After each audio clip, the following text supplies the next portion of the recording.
Hello, Christ Church. My name is Paul Fowler, a Lake Forest campus pastor. Great to be sharing again with you today.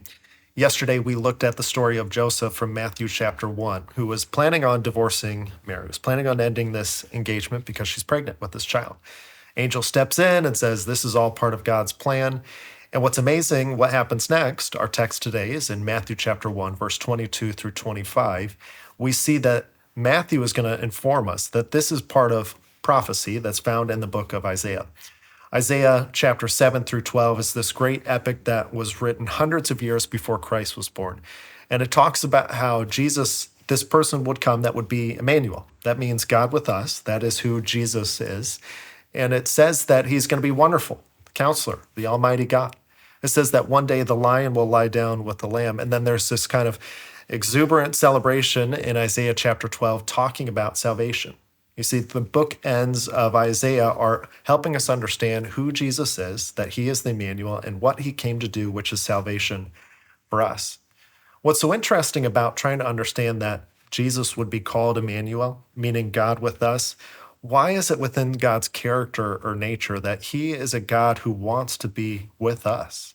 There's no requirement on God to have come down and be with us, except for the only requirement, he put this on himself. He said hundreds of years before Christ would be born that he's going to send God to be with us. He's going to send himself to be with us. What's so amazing about that, as we think about the hope of this Christmas story, is that God isn't just a God who exists in heaven and tells us, I know it's tough down there, keep going, you can do it. No, he's a God that says, I'm going to come down there and be with you. He's a God that says, I've gone through the difficulty and the hardship of just living everyday life. I've lost family members. I've lost friends. I've seen people suffer. I've seen difficulty in my life. That's the God that we know. That's the good news and the hope of the Christmas story, is that Jesus is there to be with us, to understand our problems. There's many other religions that say, we have a leader who was so good he became a God. It's radically different, that we have a belief in God who became one of us. That's the good news of the hope of the Christmas story. And I hope today what you'll do is take some time to think about, what does it mean that God became to be with us?